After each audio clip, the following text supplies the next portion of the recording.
Hello, my name is Starla Henderson with Fronter House Quilts, and today we are going to finish up our dogwood. Last week I showed you how to glue your fabric around your template in preparation for this so that you have finished turned edges. This is not needle turn applique. We're doing something just a little different this time.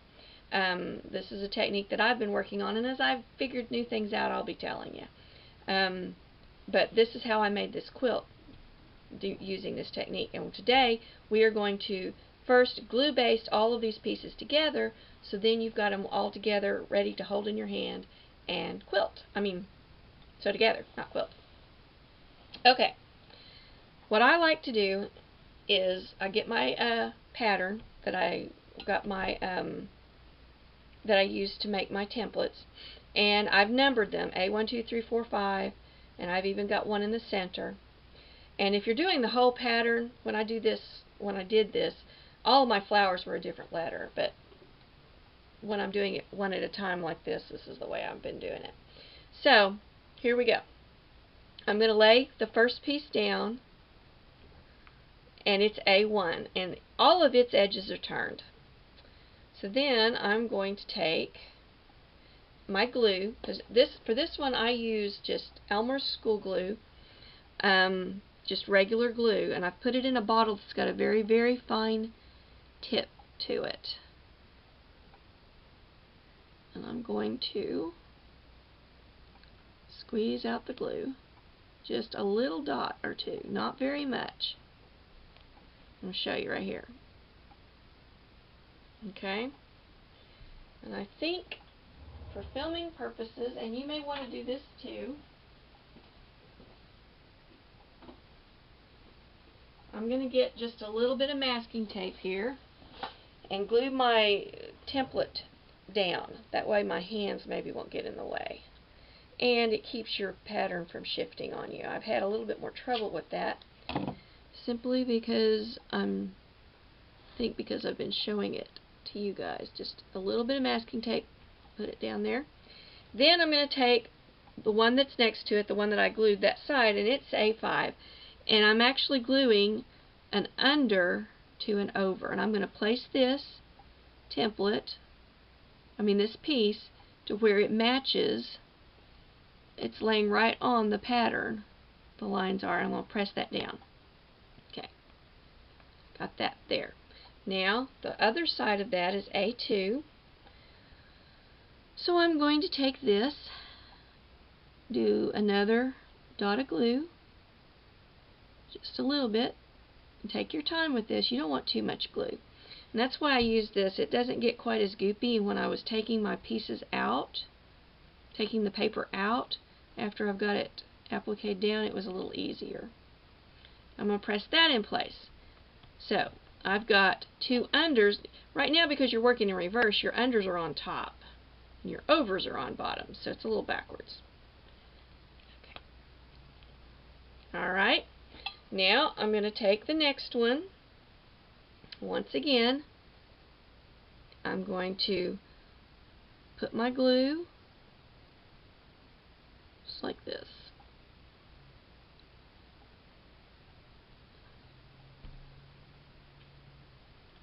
Let me get back in count.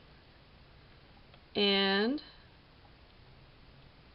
holding my pieces in place, I'm going to press that. Okay, now I've got one more. Putting that little piece of masking tape really does help. And then I'm going to take, and I'm going to do both of these sides, put a little glue, just a few dots.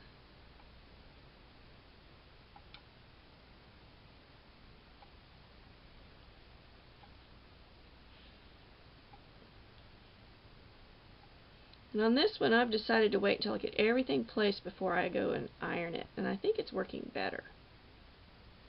So I can move things around if they don't line up exactly the way I want them to. Okay, I've got that one in place. Now, all of that's glued together. I'm going to remove my masking tape. And I've got my pattern actually in plastic, sheet protected plastic, because I was getting them all messed up with glue, and it's also easier to pull my basking tape off of. And now I'm going to hit this part with an iron. Okay, so that part is ready to sew. I'm going to go ahead, trim off my threads for my circle, and just like we did before, I'm going to go ahead and put a few dots of glue just along this seam allowance. And I don't match these circles to my pattern. I just make sure that all of my raw edges are covered. There we go. All of my raw edges are covered. Move it around if it's not quite right, and that looks good. I'm going to once again hit that. Okay. Now, cap my glue. Now we're ready to sew. Once you've got this in, you're ready to start sewing your seams. And this stitch that I use is the same stitch that I've always used with applique. It's kind of a blind hem stitch, I guess you might call it. But I'm going to go up in the crease at one of these spots, at the top of one of these leaves. Get it in the right spot. And because I've used 2 pieces of freezer paper, just like whenever I'm paper piecing, I use a thicker, I don't use the just typing paper, copy paper. I use a cardstock or 2 sheets of freezer paper, and my needle doesn't puncture it as often. I'm going to take tiny stitches and come up in that crease just like I did before. The only difference is you want to you don't have to turn anything. Okay.